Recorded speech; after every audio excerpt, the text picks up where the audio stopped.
Assalamualaikum warahmatullahi wabarakatuh. Jumpa lagi bersama saya, Dr. Muslimin Spesialis Kulit dan Kelamin di channel YouTube Yuk Sinau Dermatovenerologi. Pada episode yang keempat ini kita akan membahas tentang dermatovirologi yang akan saya bagi menjadi beberapa episode. Sebelum melanjutkan, jangan lupa pencet tombol lonceng, like, subscribe, dan share. Terima kasih.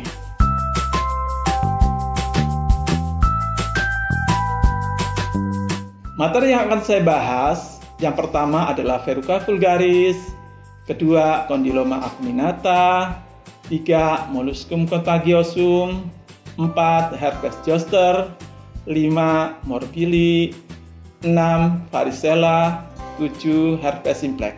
Pada episode yang pertama ini, kita mari membahas mengenai Verruca vulgaris. Sebagai pendahuluan, bahwa Verruca vulgaris ini merupakan suatu penyakit kutil atau warts, di mana merupakan lesi jinak yang terjadi pada mukosa dan kulit, disebabkan oleh human papillomavirus atau HPV. HPV ini telah diidentifikasi lebih dari 100 tipe. Dapat terjadi pada berbagai tempat di kulit, di mana masa inkubasi antara 1 sampai 6 bulan. Adapun manifestasi klinis yang bisa muncul adalah common warts atau kutil biasa. Kemudian ada butcher warts atau kutil pada pengolah daging.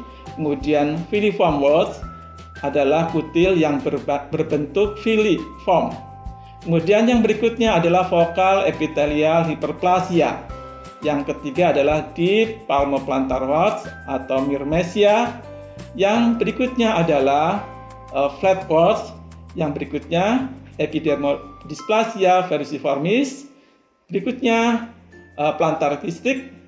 Dan yang terakhir adalah genital wart yang akan kita bahas setelah Verruca vulgaris.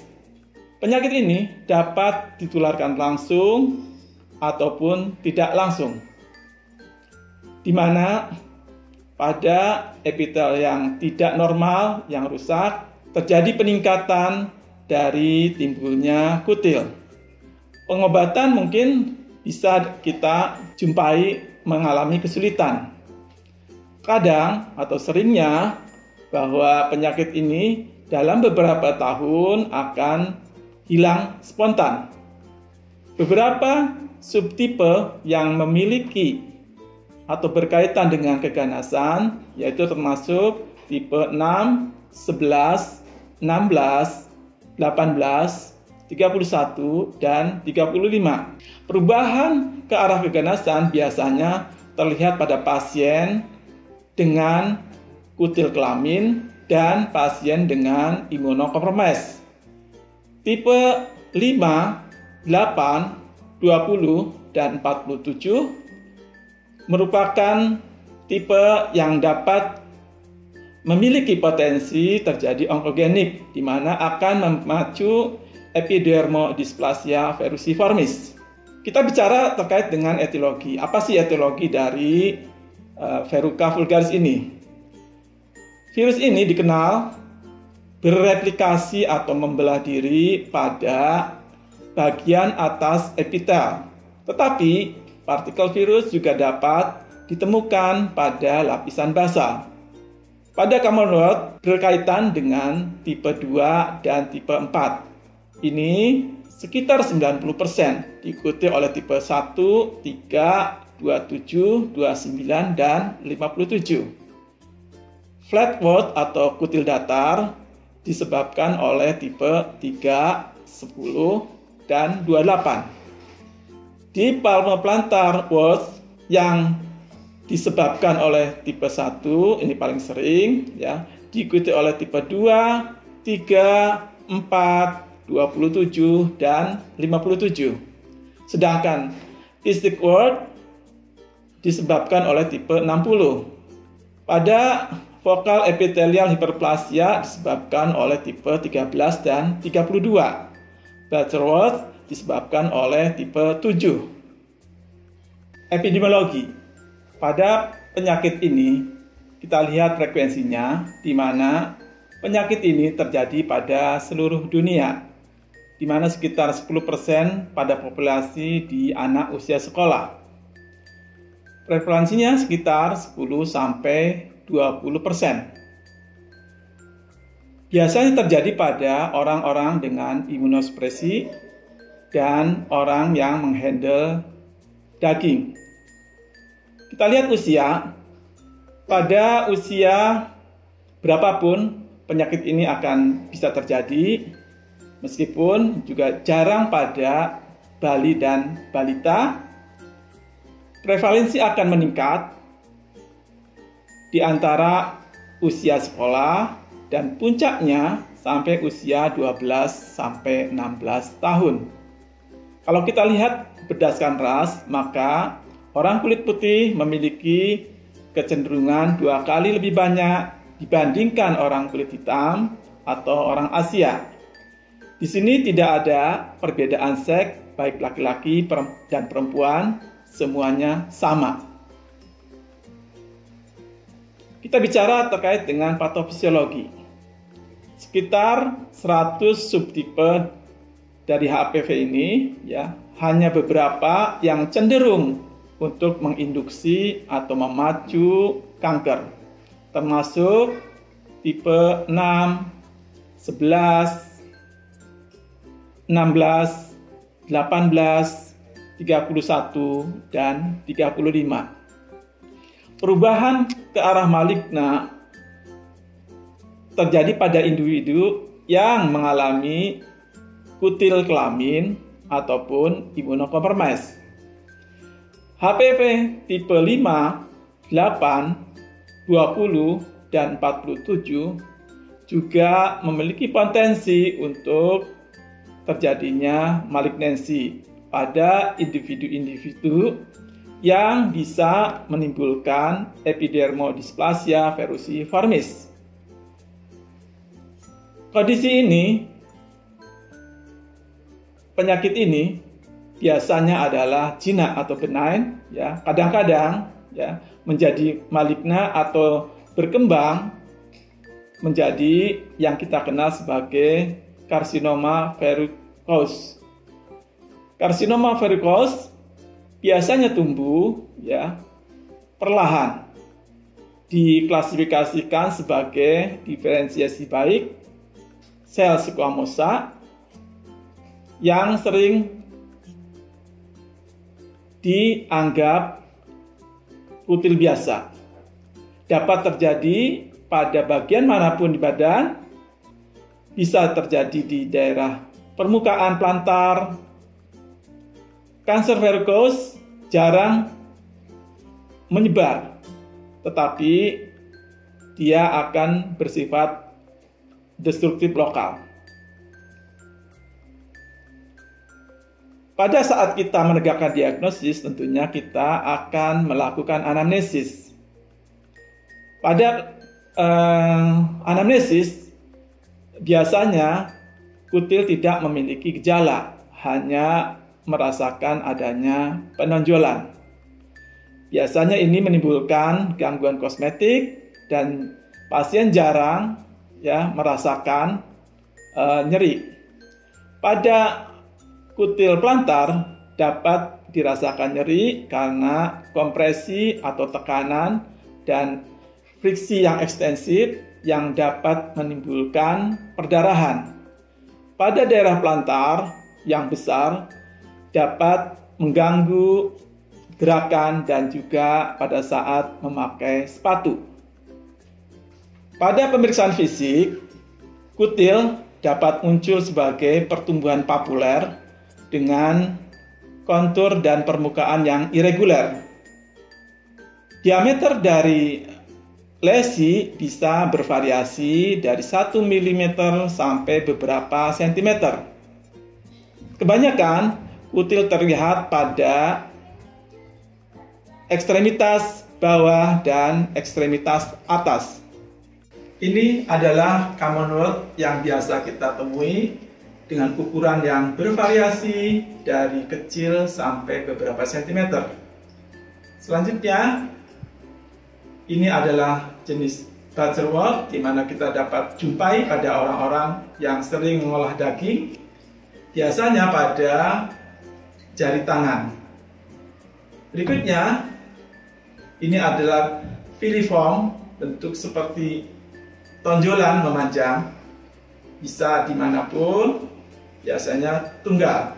Berikutnya adalah focal epithelial hyperplasia atau HEP disease, di mana muncul pada daerah mukosa. Pada pasien ini terdapat penonjolan di bibir bagian bawah. Berikutnya adalah di palmoplantar atau myrmecia, biasanya terdapat pada telapak kaki, bisa tunggal, bisa banyak. Di sini kita temui dengan banyak lesi.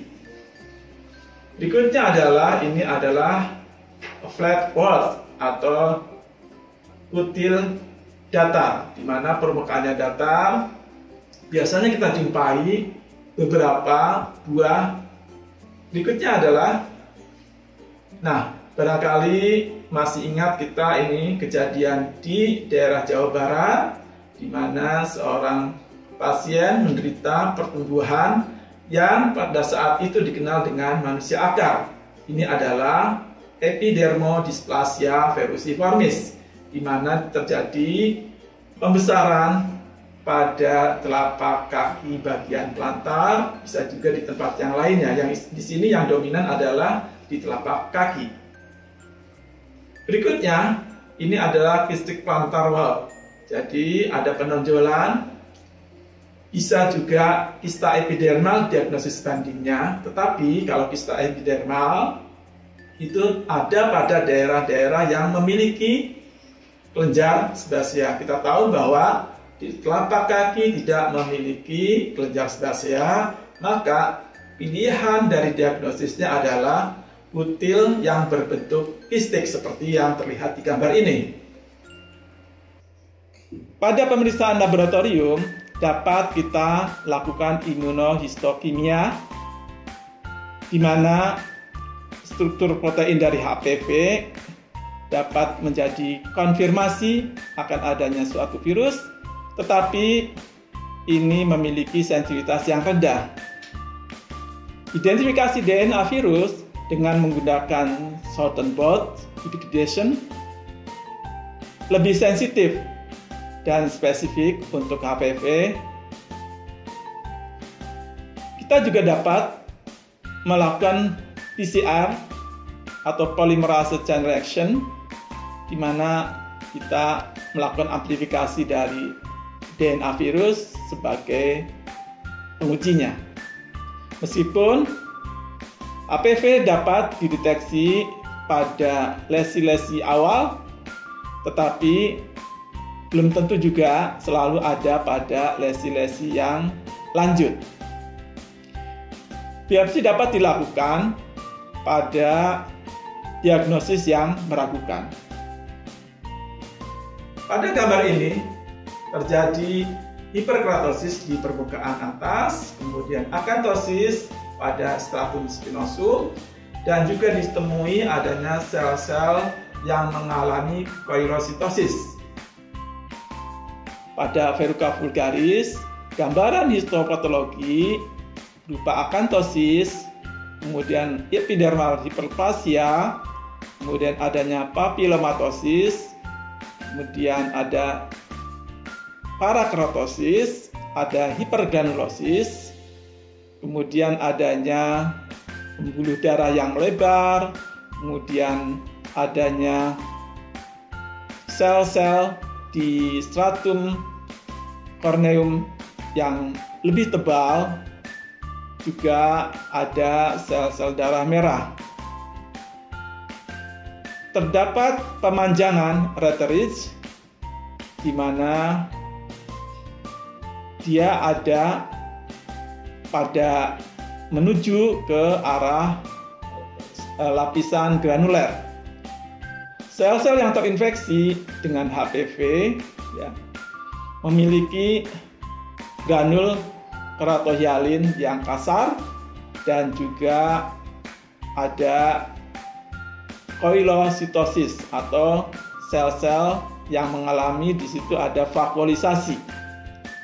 Pada Bachelor wort hampir mirip, memiliki akantosis, hiperkeratosis, dan papilomatosis. Kemudian ada sel-sel yang mengalami vakuolisasi, bisa terlihat bentuknya kecil. Di situ terdapat inti yang mengecil yang diidentifikasi dalam suatu klaster pada lapisan granuler pada retrich. Pada bentuk filiform hampir sama dengan common wort, tetapi memiliki papilomatosis yang prominent. Pada vokal epithelial hyperplasia atau HEC disease ditandai adanya akantosis, kemudian hiperplastik mukosa, dan penipisan dari parakeratotik stratum corneum, kemudian ada anastomosis retrich, dan sel-sel epidermis yang putih karena adanya edema intraseluler. Beberapa mempunyai granul keratohyalin yang prominent dan sel-sel vakuol. Pada deep palmoplantar atau myrmecia, ini mirip dengan wort biasa, tetapi lesi-lesi terletak di dalam dan masuk ke dalam dari permukaan kulit. Bersifat endopitik, pertumbuhannya berbeda dengan yang wort biasa, bentuknya poligonal. Kemudian terdapat eosinophilic cytoplasmic inclusion yang membentuk filamen keratin. Kemudian membentuk struktur ring-like. Kemudian ada basophilic parakeratotic cell yang berisi virion dan basophilic nuclear inclusion, dan mungkin juga terdapat di bagian atas epidermis. Pada bentuk yang flat, wort sama dengan wort biasa. Pada pemeriksaan mikroskopik terdapat sel-sel dengan vakuolisasi perinuklear yang prominent, kemudian basophilic, pyknotic, kemudian nukleusnya atau intinya pada lapisan granuler di tengah yang kita sebut sebagai owl eye cell atau sel mata burung hantu. Pada yang kistik, kista terisi oleh material lapisan tanduk, di mana dinding terdiri dari lapisan basal, granuler, dan sel squamosa. Pada sel-sel epitelial memiliki inti yang besar, yang sitoplasma yang cerah dengan inclusion body yang eosinophilic, dan kista mungkin pecah menyebabkan benda asing dan membentuk suatu granuloma di badan. Diagnosis biasanya dibuat berdasarkan anamnesis dan pemeriksaan fisik. Pada penyakit ini dapat didiagnosis banding dengan molluscum contagiosum, keratosis seboroik, lichen planus, kanker sel squamosa, dan keratoakantoma.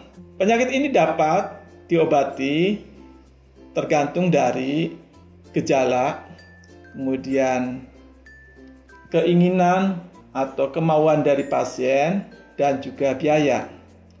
Akan tetapi, terdapat beberapa macam pengobatan, tidak ada satupun yang efektif, dan kemungkinan dapat timbul kembali. Pada umumnya, harus dicoba yang tidak mahal dan juga tidak sakit. Untuk yang mahal dan invasif dapat kita lakukan sebagai alternatif terakhir. Kadang-kadang observasi pun dapat dipertimbangkan. Kita tahu bahwa hampir 2/3 dari kutil akan hilang dengan sendirinya selama 24 bulan. Akan tetapi ada dampak negatif pada kondisi kita hanya melihat saja atau mengobservasi saja, yaitu kemungkinan kecil bahwa kutil akan membesar dan mungkin juga akan tersebar di berbagai area. Terdapat beberapa agen topikal yang dapat digunakan. Yang pertama adalah asam salisilat, dapat digunakan oleh pasien di rumah. Angka kesembuhannya sekitar 50-70%. Kemudian yang berikutnya yang dilakukan oleh dokter di klinik dapat dilakukan krioterapi atau bedah beku dengan menggunakan bahan pembeku. Kemudian ada juga asam retinoat, ada juga larutan podofilin. Kemudian juga dapat diberikan 5-fluorouracil topikal, dapat juga diberikan interferon dan imiquimod. Dapat dipertimbangkan diberikan sidofovir, di mana laporan kasus menyatakan bahwa memiliki keuntungan pada pasien-pasien yang telah diobati tetapi rekalsitran. Pada pemberian 5-fluorouracil dapat digunakan di bawah oklusi atau ditutup selama 30 hari. Kemudian derivatif tretinoin juga dapat digunakan pada tipe flat earth. Kemudian dapat dilakukan penyuntikan intralesi dengan imunoterapi anti kandida, kemudian bleomycin, dan interferon alfa yang telah dilaporkan bekerja baik pada beberapa pasien. Dapat juga diberikan alternatif lain adalah terapi sistemik termasuk sidofovir, simetidin, dan retinoid. Ada pertimbangan lain dapat diberikan terapi bedah termasuk tadi bedah beku, kemudian laser, kemudian elektrodesikasi atau bedah listrik, dan juga eksisi. Prognosis penyakit ini, di mana kita tahu 2/3 dari kutil akan sembuh spontan dari 24 bulan sampai beberapa tahun, ya, tidak menimbulkan skar atau jaringan parut apabila menghilang.